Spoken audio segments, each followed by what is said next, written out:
Sometimes I wear this t-shirt. It's Mel's Cafe, and I always call it Mel's Astral Cafe. Um, the question is, why are my guides so screwed up? Now, I was just listening to Phil Good on YouTube, who was talking about his spirit guides, and his title of his talk was, "Why aren't the guides talking to you?" or something like that. In my case, the guides that come through are not guides at all. They are pretty much low frequency spirits that need a lot of personal help. And they come here to be part of a collective around this body. And some of them are incredibly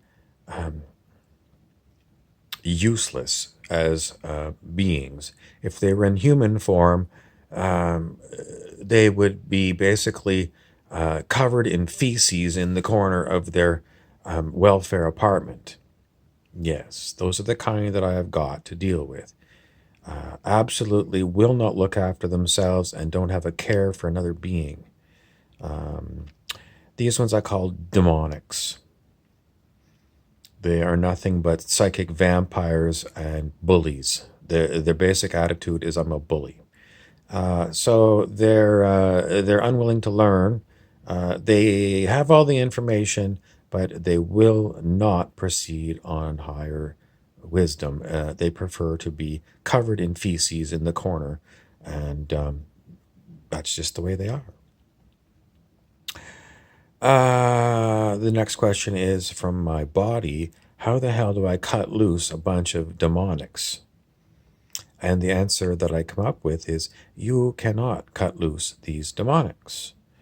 And the body gets quite annoyed because I don't have a solution to cutting loose a bunch of demonic spirits.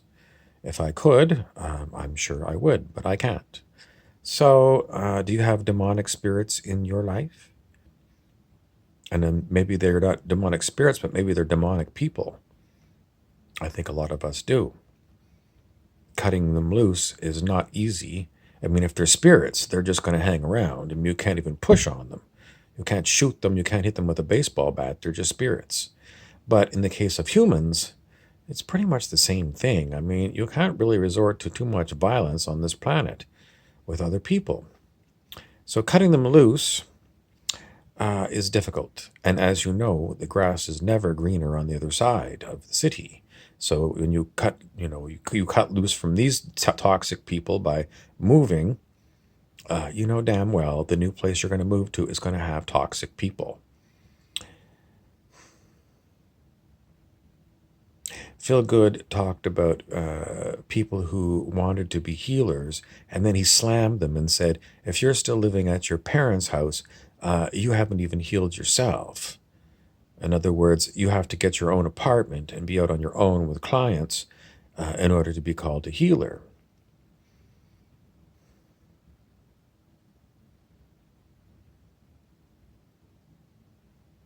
Phil Good is a twit.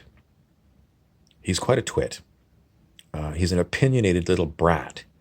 I've already called him out on his wanting to have, he's gay and he wants a Prince Charming to ride in on a white stallion and take him away.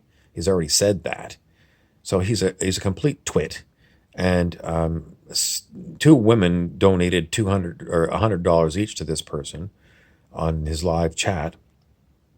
I didn't donate anything, and I use it basically as a way of getting a topic to talk about.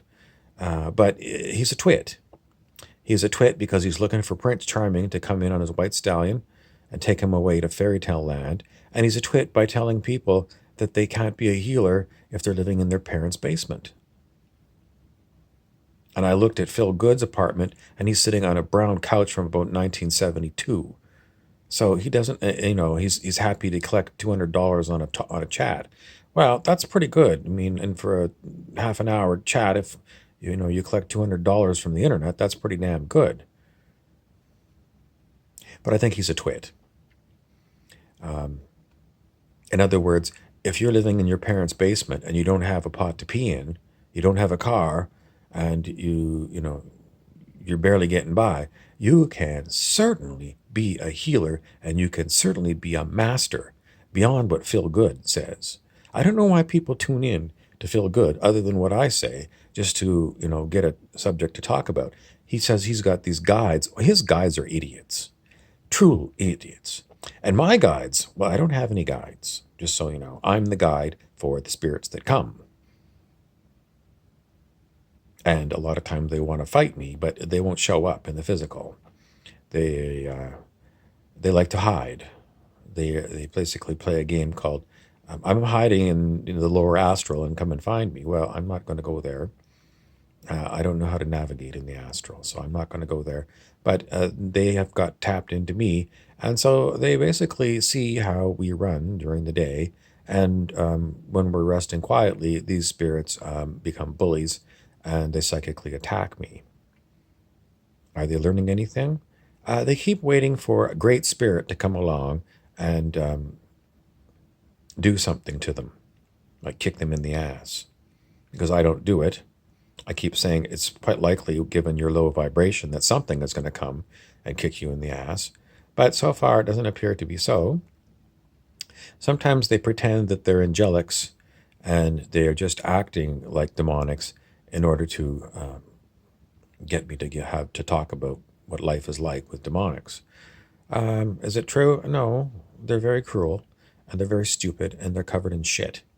But they still have this enormous, grandiose ego, narcissistic in nature, that says, I'm really, underneath it all, I'm really an angel. But, on the outside, yeah, I'm covered in shit. I'm a demonic.